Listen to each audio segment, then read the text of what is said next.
마음에 쌓여있던 그런 갈등이나 이런 부분들을 이제 해결하는 방법이 있고, 또 하나는 이제 생물학적인 요소로 우선 사용할 수 있는 것이 이제 약물 치료입니다.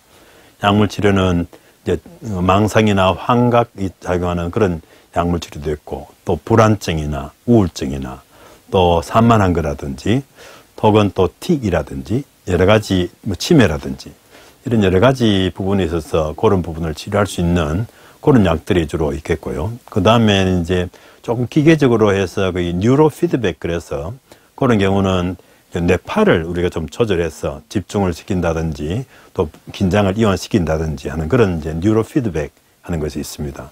그 다음에 이제 TMS라는 것이 있는데, TMS는 이제 외부에서 직접적으로 이제 자극을 줘서 그 자극이 뇌에 전달되어서 그것이 이제 뇌를 통해서 우리 몸속에 있는 그런 신경 전달 물질 그러는데 그것을 조정할 수 있는 그런 부분이 있습니다. 대봉동에 위치한 동산 위센터. 2013년 문을 열어 지금은 대구 지역 학생들의 학교 생활 지킴이로 거듭났다. 정철호 교수는 이곳의 센터장으로 학생들을 위한 버팀목이 되어주고 있다. 우리 동산위센터는 동산의료원과 대구광역시 교육청이 협의해서 특히 위기에 있는 학생들을 이제 의뢰받아서 상담을 하게 됩니다. 상담을 하고 혹시 이 학생들이 좀 더 심각한 경우는 병원 연계까지 지원하는 그런 프로그램을 진행하고 있습니다. 학교마다 위클래스가 있습니다. 위클래스 상담을 해서 위클래스에서만 하기 힘든 좀 심각한 학생들, 예를 들면 초등학생 같으면 ADHD라든가 또 중고등학생들은 자살 생각이라든가 이런 또 자해라든가 이런 위기 상황에 있는 학생들 우리한테 와서 상담을 받고 그 다음에 병원 연계까지 할 수 있도록 그렇게 지금 하고 있습니다. 청소년기 아이들이라면 누구나 심리적 불안감을 겪곤 하는데 이런 아이들을 돕는 것이 바로 위센터의 역할. 이곳에서는 학생들의 진단과 치료는 물론 이들이 올바른 가치관을 가질 수 있게 여러 가지 사업을 지속적으로 진행하고 있다.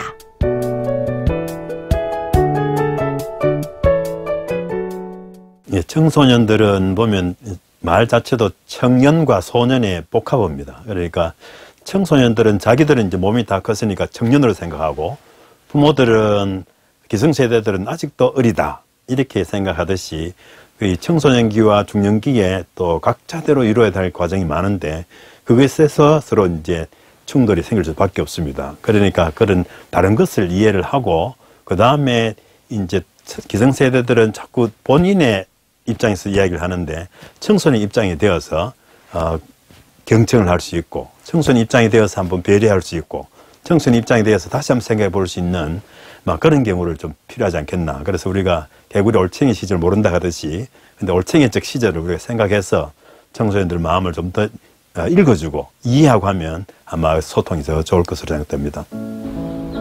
마음을 가장 소중히 여기는 정철호 교수. 모두가 마음을 나눈다면 정신적인 문제들은 저절로 사라질 거라고 말한다. 지금도 초심을 잃지 않고 환자들과 마음을 나누며 그들의 상처를 보살피고 있다.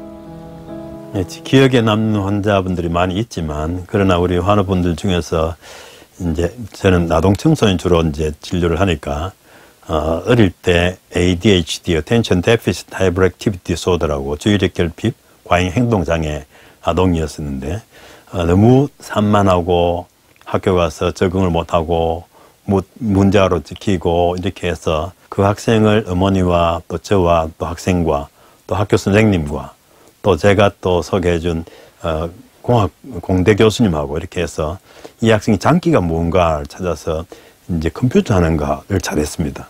그래서 컴퓨터를 좀 미리 좀 해서 올림피아드 대상도 받고 최연소, 그 다음에 이 학생이 이제 고등학교에서 월반해서 대학도 가서 지금 이제 사회적으로도 외국 회사에도 취직해서 지금 잘 하고 있고, 그 친구의 어떤 인생에 있어서 좀 좋은 길로 인도하는 데 일조를 하지 않았나 싶어서 그래서 기억이 남는 친구입니다. 어린 시절 성악을 꿈꿨던 정철호 교수는 오랜 세월 후에 아마추어 오페라라는 형식으로 꿈을 이뤘다. 바쁜 일상 중에도 틈틈이 준비한 공연들은 환자들에게 더욱 마음을 여는 계기가 되었다.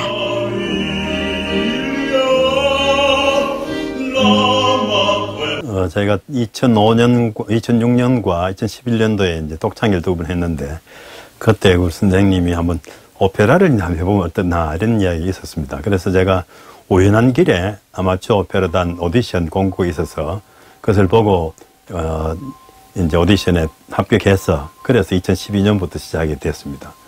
근데 처음에 이제 그냥 독창은 자기 할 것만 하면 되는데 오페라는 상대하고 이제 주고받는 대화가 돼야 되고 또 그런 연기가 돼야 되고 하니까 상당히 어려웠습니다. 그러나 어려운 것을 또 해내고 나니까 그만큼 뿌듯하고 성취감이 들었습니다. 물론 부족했지만 그러나 그래서 그 이후로 계속 또 하게 되는 그런 계기가 된 것 같습니다.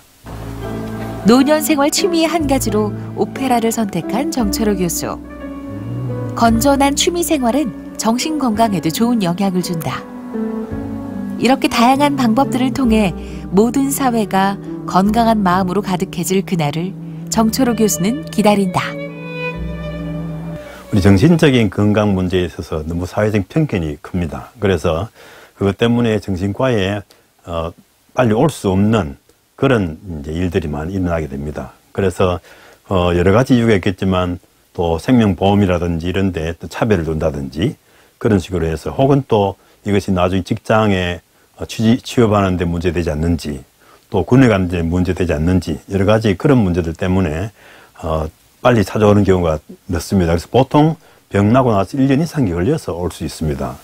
그런데 그렇게 되니까 더 심해져서 오게 되니까 치료도 어렵고 한 그런 겁니다. 그래서 나라 차원에서 이런 보험 문제라든지 여러 가지 문제들을 차별을 없애고 정상인과 같이 이렇게 해주시면 우리가 빨리 정신건강 문제를 빨리 예방할 수도 있고 이런 차별을 없애서 우리 사회가 점점 더 건강한 사회로 몸과 마음이 점점 건강한 사회로 갔으면 좋겠습니다.